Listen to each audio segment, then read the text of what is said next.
अस्सलामुअलैकुम वरहमतुल्लाह। दिल्ली के तबलीग जमात के मरकज पर यह इल्जाम लगाया जा रहा है कि उन्होंने पूरे इंडिया में कोरोना वायरस फैला दिया।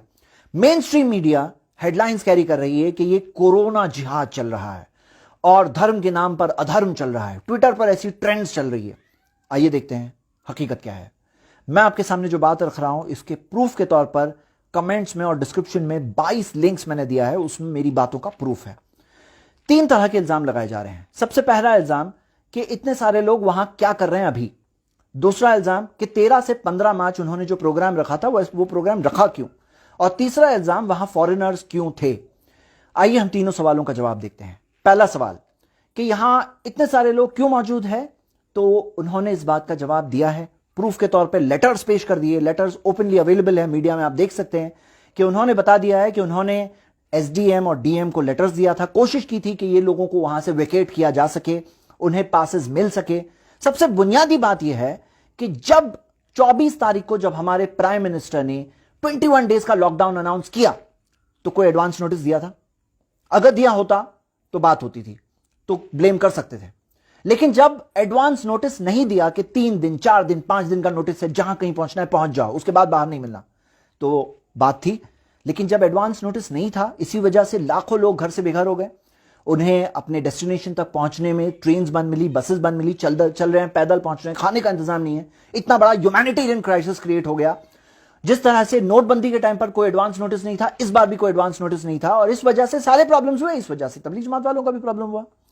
वो तो बता रहे हैं कि उन्होंने कोशिश की और नहीं कर पाए, नाकाम हो पाए, और ये अंडरस्टैंडेबल है गिवन सर्कमस्टांस में।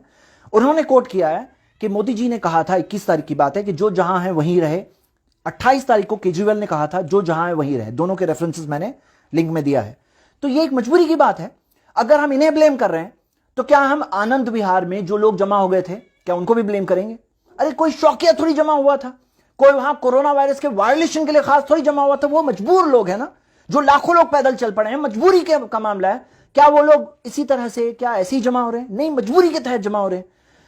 उसी तरह आप देखिए कि लॉकडाउन के बाद जगह जगह पर जो क्राउड्स खरीदी करने के लिए निकल रहे हैं, बाजार में निकल रहे हैं, ताकि उनको अपने नेसेसरी सप्लाईज मिल जाए, क्योंकि वो एडवांस नोटिस में प्रिपेयर्ड नहीं थे, तो उनको भी ब्लेम करेंगे। तो सही बात क्या है, मजबूरी का मामला था भाई। इस तरह से ब्लेम गेम करके क्या फायदा है? आप देखिए कि दिल्ली के अंदर जो स्कूल्स हैं कब बंद हुई? 19 मार्च को बंद हुई। मैं दूसरे सवाल का जवाब बता रहा हूं।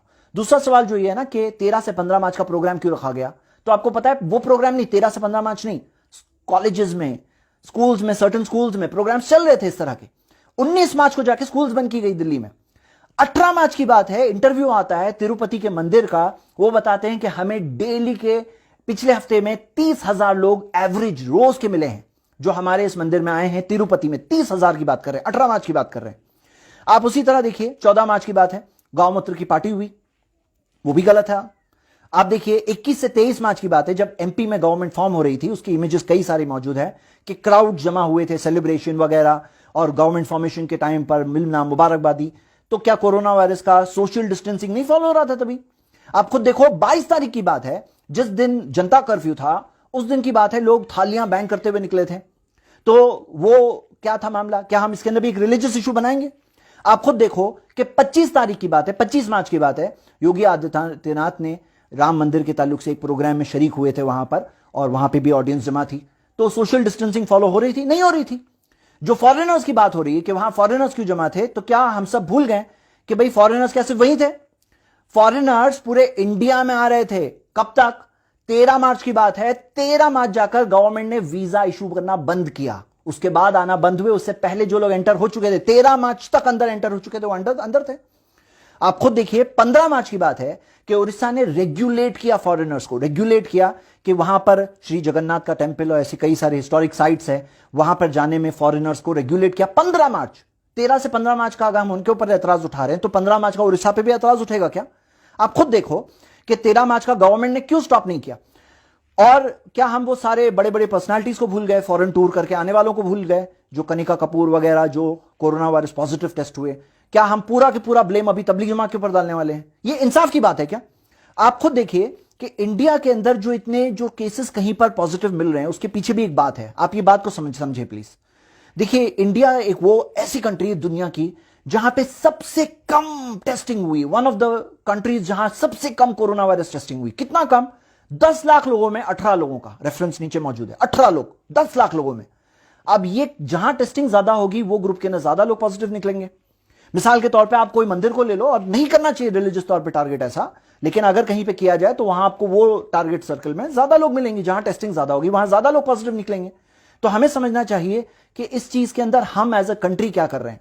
हम आप आपस में एक दूसरे को बांट क्यों रहे हैं? भाई आज जब लोग होमलेस है, खाना नहीं है, सब लोग खड़े हैं ना एक दूसरे के लिए, खाना खिलाने में सब लोग खड़े हैं। जगह जगह की बात है कि मुस्लिम्स खड़े हैं, कोई धर्म पूछ पूछ के नहीं खिला रहा है कि तुम मुस्लिम हो हिंदू हो। हिंदू कर रहे हैं, बुद्धिस्ट कर रहे हैं, सिख कर रहे हैं, सब लोग कर रहे हैं। अरे भाई प्रॉब्लम है तो सब मिलके फेस करेंगे कि आपस में इस तरह से बटेंगे? हो क्या रहा है ना, जब कंट्री में उठाया गया सवाल गवर्नमेंट के ताल्लुक से कि ऐसा सडनली फैसला क्यों किया गवर्नमेंट ने, और जब इस तरह का प्रेशर बिल्ड हो रहा था तो ये इशू मीडिया ने उठाया, एक कम्युनिटी को टारगेट किया, कोरोना जिहाद का टाइटल इन्वेंट किया, और इस तरह से ये नफरत फैलाने का काम कर रहे हैं। अब हम सबकी जिम्मेदारी क्या बनती है? हम सबकी जिम्मेदारी बनती है कि हम इस माहौल को रोकें, हम इंसाफ की बात करें, हम लोगों तक सही बात पहुंचाएं, और हम सब खड़े हो जाएं मिलकर मोहब्बत और अंडरस्टैंडिंग के साथ।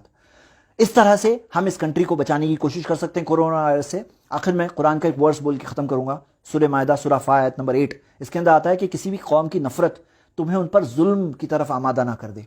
इंसाफ करो, ये ऊपर वाले के डर का रिक्वायरमेंट है। तुम ऊपर वाले से डरते हो, इंसाफ करो मेरे भाई। इस तरह से जुल्म की बातें मत करो, आपस में एक दूसरे पर इस तरह के इल्जाम के मामला में मत करो। हम सभी डिफिकल्टी से गुजर रहे हैं। अल्लाह से दुआ, अल्लाह हम सबको कोरोना वायरस से हमारी कंट्री की हिफाजत करे, हम सबको मिलकर भाईचारगी के साथ रहने की तौफीक दे। आमीन। वाखिर दावाना अल्हम्दुलिल्लाहि रब्बिल आलमीन। अस्सलाम वालेकुम।